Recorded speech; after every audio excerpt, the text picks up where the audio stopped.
والسلام على سيد الأنبياء والمرسلين وعلى آله وأصحابه أجمعين সম্মানিত মুসলিয়ান কিরাম, আমরা সূরা বাকারার 143তম আয়াত পর্যন্ত তর্জমা শুনেছি। আজকে সূরা বাকারার 144-45তম আয়াতের তর্জমা তাফসীর পেশ করা হবে ইনশাআল্লাহ। আউযু বিল্লাহি মিনাশ শাইতানির রাজীম। বিসমিল্লাহির রাহমানির রাহিম।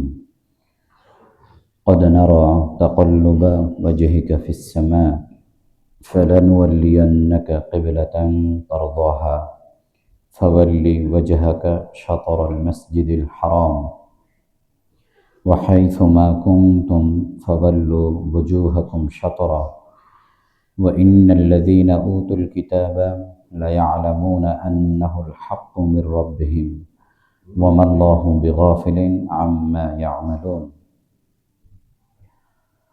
আল্লাহ তাআলা বলেন, হে নবী, আমি আকাশ পানে আপনাকে বারবার তাকিয়ে থাকতে লক্ষ্য করছি, সুতরাং আপনাকে আমি সেই কিবলার দিকে ফিরিয়ে দিব যা আপনি পছন্দ করেন।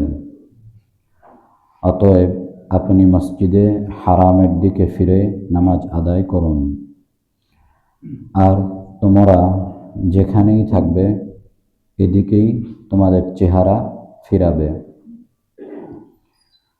নিঃসন্দেহে যাদেরকে কিতাব দেওয়া হয়েছে তারা নিশ্চিত জানে বিষয়টি তাদের রবের পক্ষ থেকে, আর আল্লাহ তাআলা তারা যা কিছু করছে সে সম্পর্কে গাফেল নন। এই আয়াতটি মূলত কিবলার পরিবর্তনের নির্দিষ্ট আয়াত। রাসূলুল্লাহ সাল্লাল্লাহু আলাইহি ওয়াসাল্লাম মক্কায় অবস্থানকালে নামাজ আদায় করেছিলেন কাবামুখী হয়ে। তো এক্ষেত্রে কিছুটা মতানৈক্যও রয়েছে। কেউ বলেছেন বাইতুল মাকদিসের দিকে ফিরে নামাজ আদায় করেছেন, কেউ বলেছেন মূলত তার কিবলা ছিল কাবা, কারণ ইব্রাহিম আলাইহিস সালাম কাবা নির্মাণ করেছেন এবং এটা হচ্ছে প্রাচীন কিবলা। ইসমাঈল আলাইহিস সালাম, ইসহাক আলাইহিস সালাম, ইয়াকুব আলাইহিস সালাম এই কাবার দিকে ফিরেই নামাজ আদায় করেছিলেন। তবে রাসূলুল্লাহ সাল্লাল্লাহু আলাইহি ওয়াসাল্লাম মক্কায় এমনভাবে নামাজ আদায় করতেন যেটাতে বাইতুল মাকদিস এবং কাবা উভয় দিকেই ফিরা হতো। অর্থাৎ তিনি রুকনে ইয়ামানি এবং হাজরে আসওয়াদের মাঝামাঝি যে জায়গা সেখানে তিনি দাঁড়িয়ে নামাজ আদায় করতেন। তো ওইদিকে দাঁড়িয়ে নামাজ আদায় করলে সামনে কাবা এবং তার সামনে বাইতুল মাকদিস হয়। এভাবে তিনি এমনভাবে নামাজ আদায় করেছেন যেটাতে কাবাও কিবলা হিসাবে হয়, আবার বাইতুল মাকদিসও এর মধ্যে চলে আসে। কিন্তু যখন তিনি মদিনায় চলে গেলেন তখন তো আর সেটা সম্ভব হবে না। তখন হয়তোবা কাবার দিকেই ফিরতে হবে অথবা বাইতুল মাকদিসের দিকেই ফিরতে হবে, যে কোনো একদিক নির্ধারণ করতেই হবে। তো তখন আল্লাহ তাআলা তাকে বাইতুল মাকদিসের দিকে ফিরে নামাজ আদায় করার নির্দেশ দিলেন। তো তখন রাসূল সাল্লাল্লাহু আলাইহি ওয়াসাল্লাম, সাহাবায়ে কেরাম সকলেই মসজিদে আকসার দিকে ফিরেই নামাজ আদায় করেছিলেন। 16 থেকে 17 মাস এভাবে নামাজ আদায় করেছেন। কিন্তু তখন রাসূল সাল্লাল্লাহু আলাইহি ওয়াসাল্লামের অন্তরে সবসময় এই কথা ছিল যে ইব্রাহিমী কিবলার দিকে আমার ফিরে যেতে মনে চায়, কারণ এই ঘরটি হচ্ছে আল্লাহ তাআলার প্রথম ঘর এবং এই ঘরটি ইব্রাহিম আলাইহিস সালাম, যিনি আমাদের পিতা, তিনি এই ঘরটি নির্মাণ করেছেন। তো সেদিকে আমি আগে ফিরে নামাজ আদায় করতাম। তো এটা তিনি মনে মনে চাইতেন যে আল্লাহ তাআলা কখন হুকুম নাজিল করেন, কখন ফেরেশতা আমার কাছে পাঠান, আল্লাহ তাআলা কবে এই দিকে ফিরে আবার নামাজ আদায় করার সুযোগ দান করবেন। এই জন্য তিনি প্রায় সময় আসমানের দিকে তাকাতেন, আকাশের দিকে তাকিয়ে নামাজ আদায় করতেন। তো আল্লাহ তাআলা বলেন, তোমার এই বারবার আকাশের দিকে তাকানো এটা আমি লক্ষ্য করছি। অবশ্যই অচিরেই আমি তোমাকে সেই কিবলার দিকে ফিরিয়ে দিব যেটা তুমি চাচ্ছ, যেটা তোমার মনে মনে কল্পনা করছো। এরপরে আল্লাহ তাআলা আয়াত নাজিল করে দেন, ফাওয়াল্লি ওয়াজহাকা শাতরাল মসজিদিল হারাম ওয়া হাইথু মা কুনতুম ফাওয়াল্লু ওয়ুজুহাকুম শাতরা। আয়াতের এই অংশটি হচ্ছে কিবলা পরিবর্তনের আয়াত। তো এখানে আল্লাহ তাআলা বলেন যে তুমি মসজিদে হারামের দিকে তোমার চেহারাকে ফিরাও। রাসূল সাল্লাল্লাহু আলাইহি ওয়াসাল্লাম জোহরের নামাজ আদায় করছিলেন মসজিদের মধ্যে, তো তখন এই কিবলার হুকুম আসে।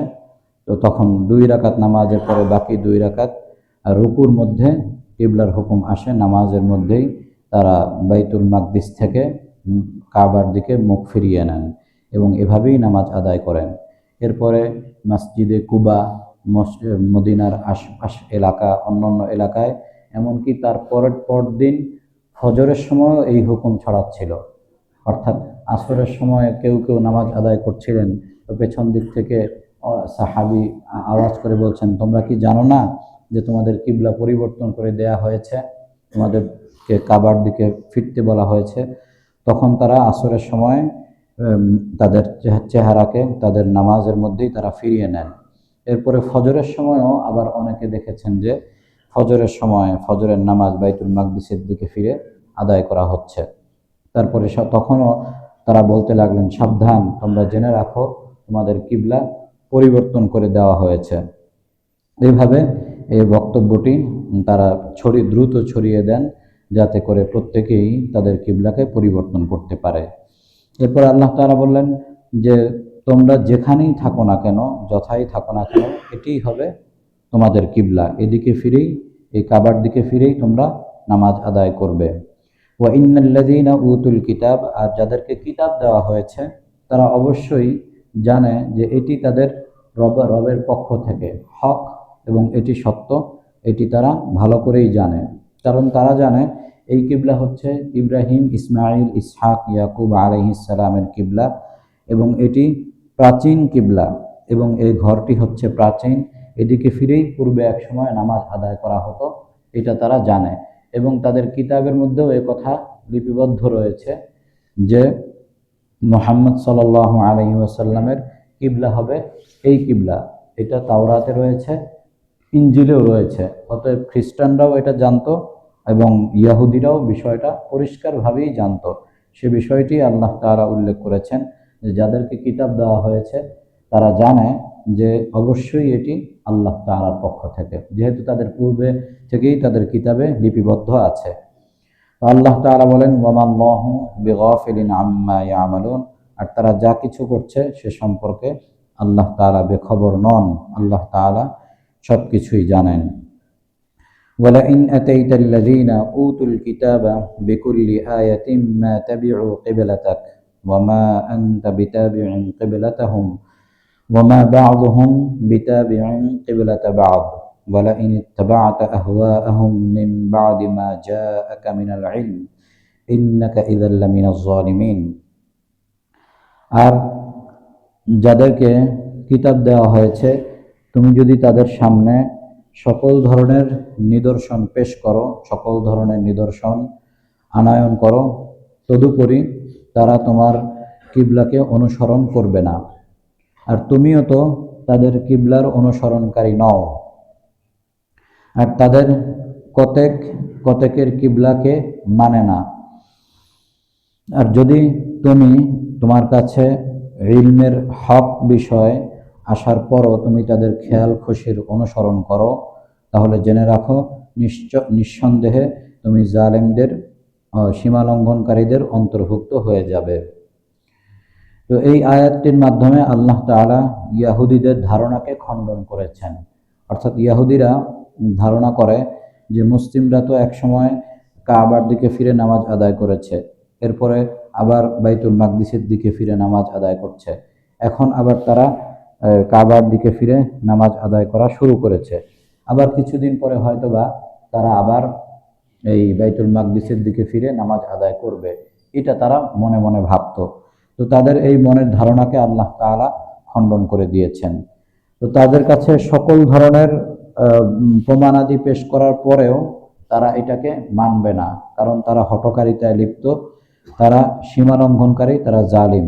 আল্লাহ তাআলা সে বিষয়টি উল্লেখ করলেন যে তুমি যদি তাদের সামনে সকল প্রমাণাদি নিয়ে হাজির হও, এরপরও তোমার কিবলাকে তারা অনুসরণ করবে না, কারণ তোমার প্রমাণ তো তাদের কাছেই রয়েছে, কিন্তু তারা সেটা গ্রহণ করছে না। আর তুমিও তাদের কিবলার অনুসরণকারী নও, তুমি তাদের কিবলাকে অনুসরণ করবে না, কারণ তুমি তো আগে থেকেই চাচ্ছিলে যে তোমার কিবলা যেন কাবার দিকে ফিরে যায়, এবং এটি আল্লাহ তাআলাও চাচ্ছিলেন। আর তাদের কিছু কেউ পর্যন্ত কিবলার দিক থেকে অনুসরণ করে না, অর্থাৎ ইয়াহুদিরা বাইতুল মাকদিসকে কিবলা মানে, ইহুদিরা বাইতুল মাকদিসকে কিবলা হিসেবে গ্রহণ করে। সেখানে একটি পাথর রয়েছে, যে পাথরের উপরে গম্বুজ রয়েছে, মূলত তাদের কিবলার মূল নিশানা হচ্ছে সেটি।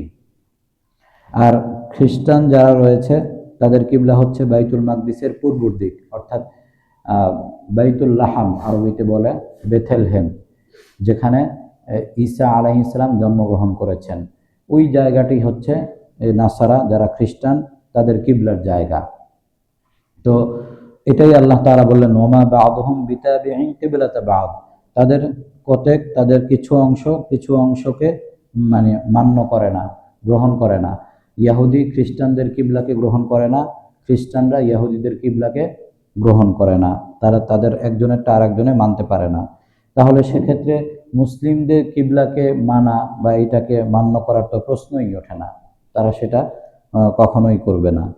এই কথাটি আল্লাহ তাআলা বললেন।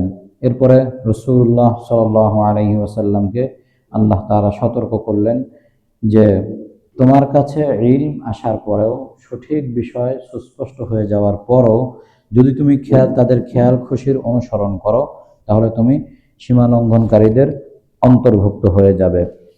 মূলত রাসূলুল্লাহ সাল্লাল্লাহু আলাইহি ওয়াসাল্লামকে এই ধরনের সতর্কবাণী দেওয়া বা সাবধান করার কোনো প্রশ্নই ওঠে না, কারণ রাসূল সাল্লাল্লাহু আলাইহি ওয়াসাল্লাম থেকে এই ধরনের লঙ্ঘনের কোনো চিন্তা করা যায় না। কিন্তু আল্লাহ তাআলা মূলত রাসূল সাল্লাল্লাহু আলাইহি ওয়াসাল্লামের উম্মতকে সতর্ক করলেন রাসূল সাল্লাল্লাহু আলাইহি ওয়াসাল্লামকে এই কথা বলার মাধ্যমে। অর্থাৎ যখন কারো কাছে ইলম চলে আসে, কোনো বিষয়ের সঠিক বিষয় সে পেয়ে যায়, এরপর অন্যের খাহেসাত বা অন্যের খেয়াল খুশির অনুসরণ করার কোনো সুযোগ থাকে না। তো রাসূল সাল্লাল্লাহু আলাইহি ওয়াসাল্লামকে আল্লাহ তাআলা এই কথা বলে আমাদেরকে এই শিক্ষাই দিলেন যে এরপরে যদি কেউ অন্যের খেয়াল খুশির অনুসরণ করে, তাহলে সে সীমালঙ্ঘনকারীদের অন্তর্ভুক্ত হয়ে যাবে। আল্লাহ তাআলার যে বিধান, আল্লাহ তাআলার যে হুকুম, যেমন এই কিবলার ক্ষেত্রে আল্লাহ তাআলার বিধান চলে আসছে। এখন যদি চিন্তা করে মুসলিমরা যে আমাদের এই কিবলা পরিবর্তনের কারণে তো ইহুদিরা নাখোশ হলো না, খ্রিস্টানরাও আমাদের প্রতি নারাজ হলো যে তাদের কিবলার দিকে আমরা ফিরে নামাজ আদায় করছি না, অতএব তাদের সাথে ভালো সম্পর্ক রাখার জন্য, তাদের সাথে যেন সুসম্পর্ক বজায় থাকে, তাহলে আমরা তাদের দিকে ফিরে নামাজ আদায় করি। অথবা এমনভাবে নামাজ আদায় করি যাতে করে কিবলাও মানে বাইতুল মাকদিসও ঠিক থাকে, আবার কাবাও ঠিক থাকে, এমন একটা সিস্টেম করার চেষ্টা করি যাতে তারাও খুশি থাকে এবং আমাদেরটাও ঠিক থাকে। এই ধরনের চিন্তাও মুসলিমরা করতে পারতেন, কিন্তু আল্লাহ তাআলা এই আয়াত নাজিল করার মাধ্যমে, আয়াতের এই অংশের মাধ্যমে সেই ব্যাপারটিকে সম্পূর্ণরূপে নাকচ করে দিলেন যে তাদের সন্তুষ্টির জন্যে বা তাদের খেয়াল খুশির জন্য যদি তোমরা এমন কিছু করো যেটা তোমাদের জন্য উচিত নয়, তোমাদের কাছে সঠিক ইলম আসার পরেও, তাহলে তোমরা সীমালঙ্ঘনকারীদের অন্তর্ভুক্ত হয়ে যাবে। তো এই আলোচনার পরে তাদের অন্তরে যে বিষয়টি ছিল, মুসলিমদের অন্তরে, যে ইহুদিরা নাখোশ হয়ে গেল, খ্রিস্টানরা নাখোশ হয়ে গেল, তারা তো মদিনায় আমাদের সাথেই বসবাস করছে, তো তাদেরকে কিভাবে সন্তুষ্ট করা যায়, এই জাতীয় বিষয় আল্লাহ তাআলা তাদের অন্তর থেকে বের করে দিলেন যে তাদের খেয়াল খুশির অনুসরণের কোনো প্রয়োজন তোমাদের নেই, বরং তোমাদের কাছে যখন সঠিক বিষয় চলে আসছে তখন তোমরা সেই অনুযায়ী আমল করবে। আল্লাহ পাক আমাদের সকলকে